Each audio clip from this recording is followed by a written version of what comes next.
नमस्कार दोस्तों, मैं अंकित पटेल लाइब्रेरी साइंस के यूट्यूब चैनल पे आपका स्वागत करता हूं। दोस्तों, जो 16 जनवरी 2025 को लाइब्रेरी साइंस यूजीसी नेट का जो एग्ज़ाम हुआ था उसका रिजल्ट अनाउंस हो चुका है। आप लोग वेबसाइट पे जाकर चेक कर सकते हैं। और हम लोग आज कट ऑफ डिस्कस करेंगे।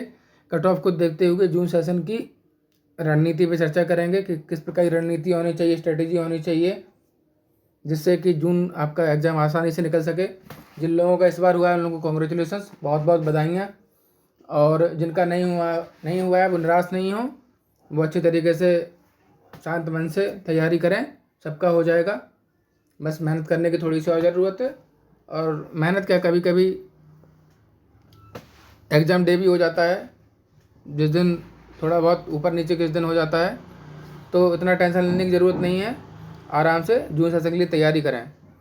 चलिए हम लोग कट ऑफ डिस्कस करेंगे कि कौन सी पोस्ट के लिए कितनी कट ऑफ गई हुई है। तो यहाँ पे जो देखेंगे, जो 186 JRF के लिए गई हुई अनरिजर्व कैटेगरी में, और असिस्टेंट प्रोफेसर के लिए 166, और PhD के लिए 146। 186 नंबर पे JRF हुआ है जनरल कैटेगरी में, 166 पे असिस्टेंट प्रोफेसर हुआ है, और 146 पे PhD के लिए क्वालिफाई किया हुआ है। ठीक है, ये है। और इसमें जनरल में JRF के लिए 19 बच्चों को लिया गया हुआ है, असिस्टेंट प्रोफेसर में 227 और 504 PhD कैंडिडेट के लिए सिलेक्शन हुआ है। इसी प्रकार OBC में देखेंगे, OBC में जो JRF क्वालिफाई हुआ है लास्ट कट ऑफ है 174, असिस्टेंट प्रोफेसर 152, और इसके लिए PhD के लिए 136 कट ऑफ गई हुई है। उसी तरीके से इसमें जो लड़के लिए हैं, OBC के लिए 20 लोगों को लिया गया हुआ है, और असिस्टेंट प्रोफेसर के लिए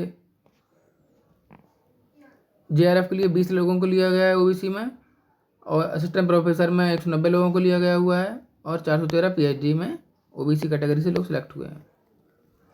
ठीक है, उसके आगे देखते हैं EWS की कट ऑफ जो है 178 है JRF के लिए, 154 है असिस्टेंट प्रोफेसर के लिए, और 136 है PhD के लिए। ठीक है, उसी प्रकार SC कैटेगरी में 162 है JRF के लिए, 142 है असिस्टेंट प्रोफेसर के लिए, 126 है PhD के लिए। ठीक है, उसी प्रकार ST में 166 है JRF, 140 असिस्टेंट प्रोफेसर, 124 PhD। ठीक है, उसके बाद ये जो कैटेगरी दी हुई है PWD, VI, HI, LM, OD, AO, ये सब कैटेगरी दी हुई हैं। ये सब देख लीजिए आप लोग। ठीक है, तो मेन जो है कट ऑफ है JRF के लिए 186 जनरल कैटेगरी, OBC के लिए 174, EWS 178, SC 162, ST 166, और बकाया ये सब PW जो अदर कैंडिडेट्स हैं उनके लिए दी हुई हैं। और असिस्टेंट प्रोफेसर 166 इस बार हुआ है reserve category, 152 OBC, 154 EWS, 142 SC, 140 ST।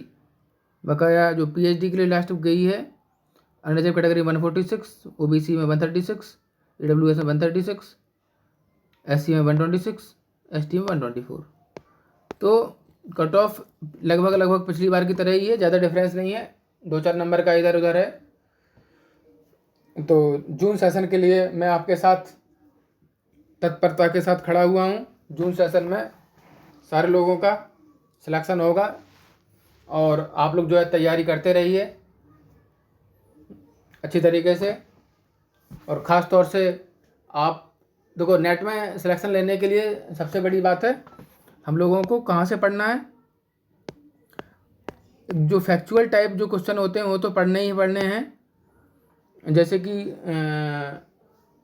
Book Amit किशोर सर की बुक है, या एक मंजीत भाड़ू करके बुक आती है, उससे आप फैक्चुअल पढ़ सकते हैं।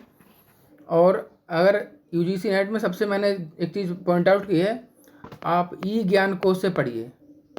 ई ज्ञान कोश, ई ज्ञान कोश इज़ द बेस्ट सॉल्यूशन। ई ज्ञान कोश के बाहर नहीं जाएगा कहीं पे भी। ऐसे उस तरीका भी मैं बता दे रहा हूँ कैसे पढ़ना है। जैसे आपने एक फैक्चुअल क्वेश्चन पढ़ा है, मतलब वन लाइनर क्वेश्चन पढ़ा है कि रंगनाथन ने कॉलम क्लासिफिकेशन का आविष्कार कब किया था, तो वही है कि 1933 में किया हुआ था। ठीक है, तो आप सीधा गूगल पे जाके सर्च कीजिए। आप गूगल से पढ़ना, थोड़ा देखो गूगल से देखना पड़ेगा हर क्वेश्चन को। गूगल पे जाइए और रंगनाथन जी के बारे में सर्च कीजिए। ठीक है, तो नीचे आपको PDF खुल के आ जाएगा ई ज्ञान कोश का, ई ज्ञान कोश। तो आप पूरी यूनिट को पढ़ लीजिए वहाँ से। भले ही टाइम लगेगा, 1 महीना लग सकता है धीरे धीरे पढ़ने में। क्वेश्चन बाई क्वेश्चन एकदम डीप में जाके पढ़िए। यूजीसी नेट बोले तो डीप अंडरस्टैंडिंग आपको होनी ज़रूरी है। और उतनी भी डीप नहीं, आप बस ये है कि गूगल पे जाकर जो यूनिट्स बाई जी ज्ञान कोश दिए हुए हैं, जिस क्वेश्चन के लिए इम्पोर्टेंट है, जैसे कॉन्सेप्ट है, स्कोनल होता है उसके बारे में क्या है, कॉलम क्लासिफिकेशन है, DDC है, और रिसर्च कई प्रकार की होती हैं, मैनेजमेंट होते हैं। तो ई ज्ञान कोश में पूरा डिस्क्रिप्टिव तरीके से दिया हुआ है। ई ज्ञान कोश के बाहर में क्वेश्चन नहीं जाएगा, गारंटी है। तो फैक्चुअल के साथ साथ में डिस्क्रिप्टिव पढ़ना भी बहुत आवश्यक है। तभी डिस्क्रिप्टिव ई ज्ञान कोश से पढ़ेंगे, ई ज्ञान कोश से पढ़ेंगे तो 100% हो जाएगा। मैंने 3 बार यूजीसी नेट दिया है और तीनों बार क्वालिफाई हुआ है मेरा। ठीक है, तो इस बार भी मेरा क्वालिफाई हुआ है असिस्टेंट प्रोफेसर के लिए। ठीक है, इस बार जो कैंडिडेट की संख्या थी कितनी थी बताता हूँ मैं आपको, 1 मिनट रुकिए।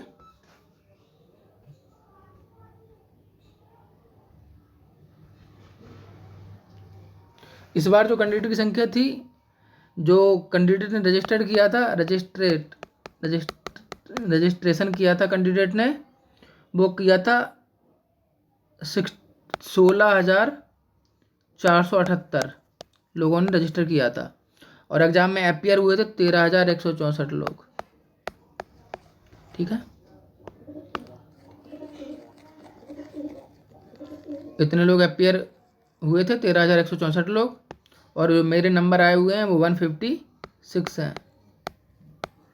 ठीक, 156 मार्क्स हैं और परसेंटाइल है 96.5056214।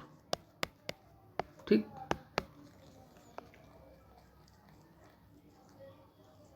तो बहुत ज़्यादा टेंशन लेने की बात नहीं है। बट मैंने एक चीज़, इतने 2-3 बार जो एग्ज़ाम दिया है उसमें मैंने एक चीज़ और की है कि आप एक ही बार, कम से कम, ज़रूरी नहीं है बहुत बार पढ़ने की ज़रूरत नहीं है, एक बार कम से कम, ऐसे कोई एक छोटा सा क्वेश्चन है, वन लाइनर है, तो वन लाइनर को आप गूगल पे सर्च कीजिए। गूगल पे जो डाटा आएगा स्टार्टिंग में, जो उसको पढ़ लीजिए थोड़ा थोड़ा।